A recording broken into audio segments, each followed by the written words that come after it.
अब देखो उन्होंने जापान की क्यों सलाह दी। जापान दुनिया के मैप में कभी जापान को देखा आपने? 4 टापू है ना, बहुत छोटा सा देश है, केवल 4 टापू से 1905। और दुनिया का सबसे बड़ा देश कौन सा एरिया वाइज? रूस। कौन सा देश है? रूस।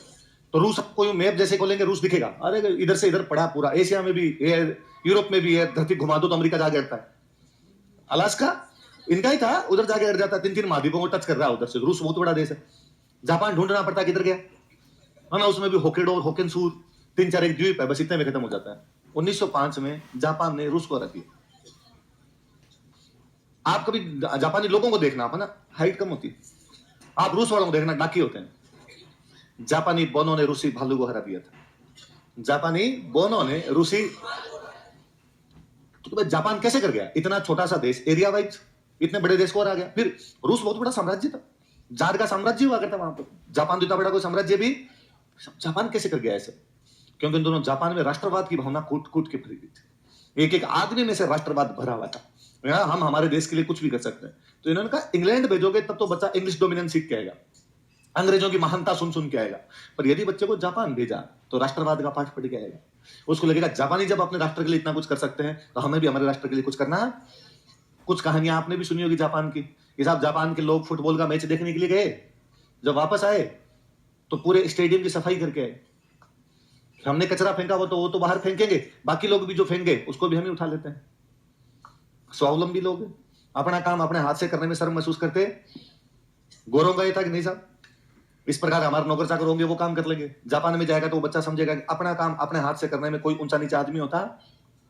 जापान में आपने ये भी सुना होगा कि उनकी ट्रेन 10 बजे आनी थी, लेकिन 10:02 पर आई, तो उनके रेल मंत्रालय ने माफी मांगी कि साहब हमने यात्रियों के बहुमूल्य 2 मिनट खराब किए, गलती हुई हमसे, हम आपके 2 मिनट खराब हुए इसलिए हम आपके टिकट के रुपए वापस चुकाते हैं, और आइंदा से दोबारा ऐसा कभी भी होगा पंक्चुअल, वरना हमें बता 10 बजे आएगी, तो अभी 10:15 बजे जाके खिड़की पे पूछते हैं 10 साढ़े आ गई, क्योंकि हमें पक्का पता है अभी तक तो आई। और मेरे दोस्त हंसते हैं कि एक बार उनको दिल्ली से लखनऊ जाना था, तो कि दिल्ली से लखनऊ वाली जो ट्रेन थी उसका मान लो टाइम 10 बजे, और कि मैं 9:55 पे स्टेशन पहुंचा, और जैसे स्टेशन पहुंचा उधर से आवाज आई कि दिल्ली से लखनऊ जाने वाली गाड़ी नंबर इतने इतने इतने, प्लेटफॉर्म नंबर इतने इतने इतने पर आ रही है। और मैंने पास करा तो उसको, अरे यार आज तो बच गए, तो ऑन टाइम है 10 बजे। और अपने जगह नॉर्मली कहते हैं यार ट्रेन थोड़ी बहुत लेट होगी तो उस हिसाब से घर से चलते हैं कि 10:05 तक भी पहुंच जाएंगे तो पकड़ लेंगे। आज तो 5 मिनट भी लेट होते चूक जाती, तो ठीक रहा 9:55 पे आ गए। तो जो पास से बंदा खड़ा तो उसने कहा कब की आ गई ट्रेन? अभी की है जो आ रही थी, तो कल वाली है 24 घंटे लेट है। आज वाली पूछो जाके कितने घंटे लेट चल रही है, बैठ जाओ थोड़ी देर वेटिंग रूम के अंदर जाके आराम से चले जाना। तो आप जापानियों के अंदर राष्ट्रवाद की भावना है, जापानियों के अंदर स्वावलंबन है, जापानियों के अंदर जो है वो समय ये पाबंदी जो पंक्चुअलिटी होती है वो जापानियों के अंदर है। इसलिए यदि जापान बच्चा जाएगा तो ये सब चीजें सीख के, आप कभी नोटिस करो इतना छोटा सा देश, अमेरिका ने 2 परमाणु डाल दिए, हिरोशिमा और देश ही बर्बाद हो गया। शहर तो 2 बर्बाद हुए, आपकी इकोनॉमी पूरा भट्टा बैठ गई। कई वर्षों तक वहां जो भी बच्चे पैदा हुए वो विकलांग थे किसी ना किसी रूप से, भले वो शारीरिक रूप से भले वो मानसिक रूप से, असर कई दिनों तक उसका दिखाई दिया। उसके बावजूद जापान विश्व शक्ति। यदि और किसी देश पर इस प्रकार से पटक दिए जाते तो देश हमेशा ये कहता है भाई हम तो बड़े हो सकते थे पर क्या करें अमेरिका मार गया। उन्होंने कभी इस प्रकार की बातें, इन पिछले कुछ सालों में आप वाली पीढ़ी ने देखा कि हमारे घरेलू जो भी सामान है वो चाइनीज है ज्यादातर, है ना, चाइना का सामान खूब बढ़ने लग गया।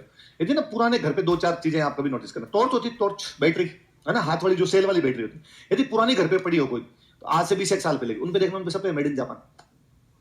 नेल कटर होते हैं, नेल कटर, आप नेल कटर देखना पुराने कोई भी, वो सारे मेड इन जापान।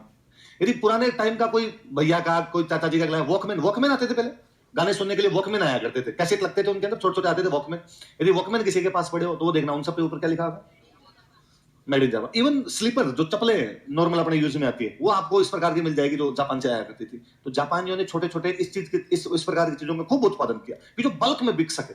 एक तो वो चीज जो लग्जरी आइटम होते हैं जो कुछ लोग खरीदेंगे ना, अपने वो चीज बनाते हैं जो सामान्य आदमी खरीद सके, उनकी बिक्री बहुत ही ज्यादा हो। तो जापानियों ने देश खड़ा कर दिया, पूरा का पूरा देश खड़ा कर गए वो इतना बर्बाद करने के बावजूद। इसलिए बच्चा यदि जापान जाएगा तो ये सब चीजें सीख के आएगा। इसलिए अपने बच्चों को इंग्लैंड मत भेजो, अपने बच्चों को कहां भेजो, उनको मेयो कॉलेज मत भेजो, उनको कहां भेजो, उनको अंग्रेजी मत पढ़ाओ, उनको क्या। ऐसा किसका कहना था? कौन से हत्याकांड में गिरफ्तार हुए थे? महंत प्यारेलाल हत्याकांड। कब हुआ महंत प्यारेलाल? लिखो महंत प्यारेलाल हत्याकांड के अन्य आरोपी।